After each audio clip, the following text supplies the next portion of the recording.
Morning fish. Want your breakfast? What do you want? Bacon and egg? There you go. There you go. Bacon and egg. This year we've got 7. Last year we had 8. We got rid of. There's 7.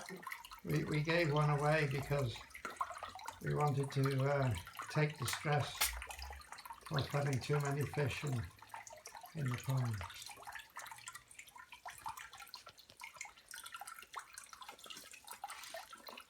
So each one's got a name.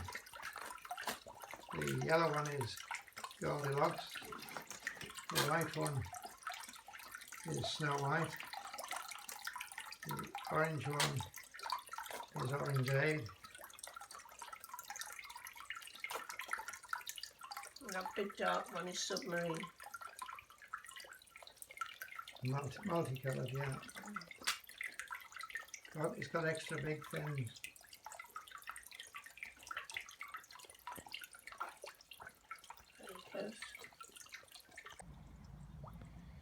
In the garden,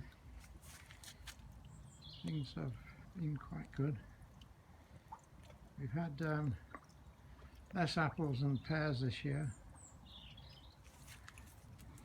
Fish are very healthy.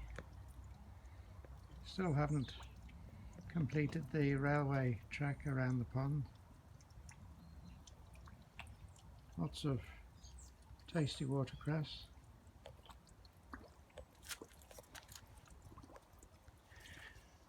Rosemary, and trying for a few late runner beans if we get a bit of sun this autumn.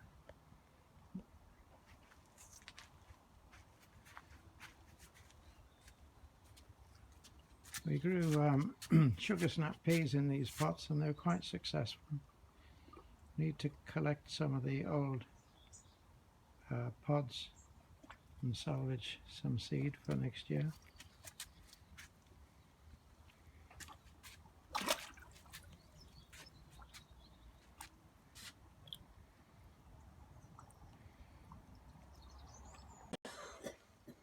This year in the garden I've planted a blackcurrant bush there.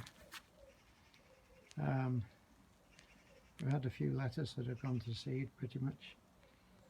The rhubarb has done very well because it's been a wet summer. That is an offcut from the one that used to be by the compost heap, which has sort of declined. So this one's got loads of vigour and it should be good for next year.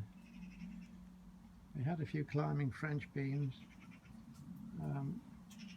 which have been okay but not brilliant. Your outside tomatoes. I'm going to show you this this vine that's growing out of the greenhouse. It comes out of the roof vent up there and it travels right away along here, and that's the end of it up there. In the greenhouse we've got quite a good lot of tomatoes, but they've been very late with the bad summer.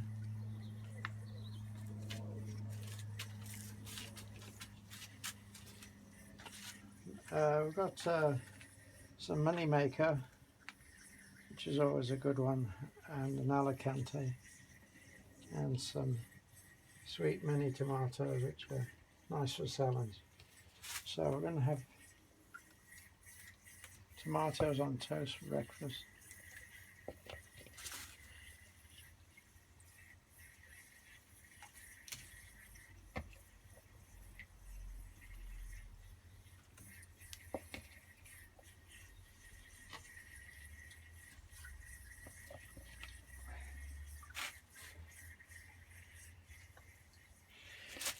And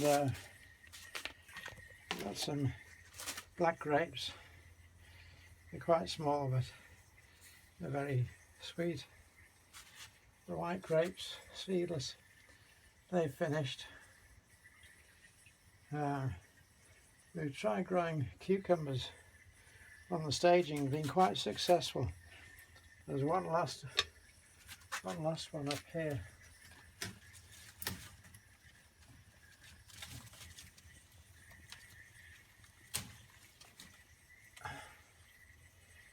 It's a different variety to the Telegraph. It's thinner skinned and sweeter, I think.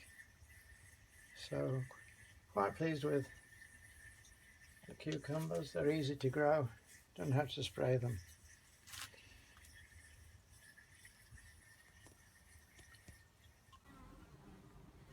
The bees have been different this year.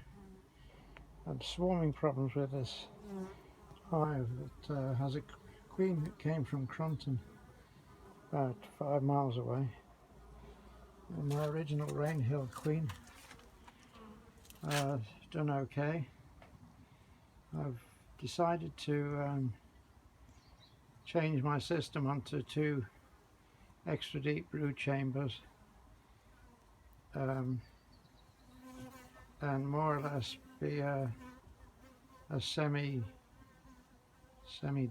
beekeeper. Let them pretty well do what they want to do, and put the supers on top. That's just an empty one there which has got a feeder in it. In the bee shed, I've treated myself to an uncapping tray. It's not heated, but it works very, very well, especially with a uncapping fork. And you put your frames, your fully sealed frames on top of the wire superstructure, and you fork off the cappings which drain down into the lower box, and it works very, very well. Thoroughly recommend it. That's my Thorns tabletop extractor, and it works very well. It takes 4 standard super frames.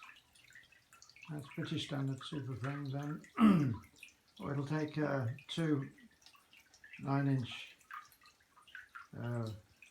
brood frames. That's if you use them as super, which is quite good if you've got a good flow.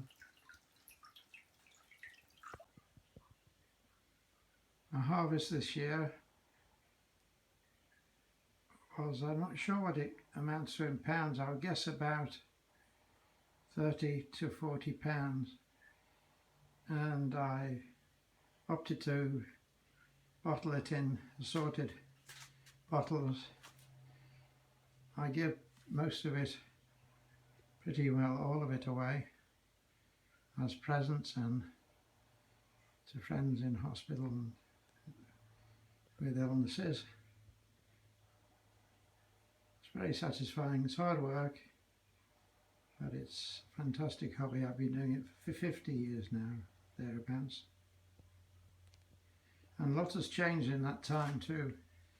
There's more plastic used in the beekeeping accessories, which is very good. It's easy to clean, and so the years go on and things change for the better.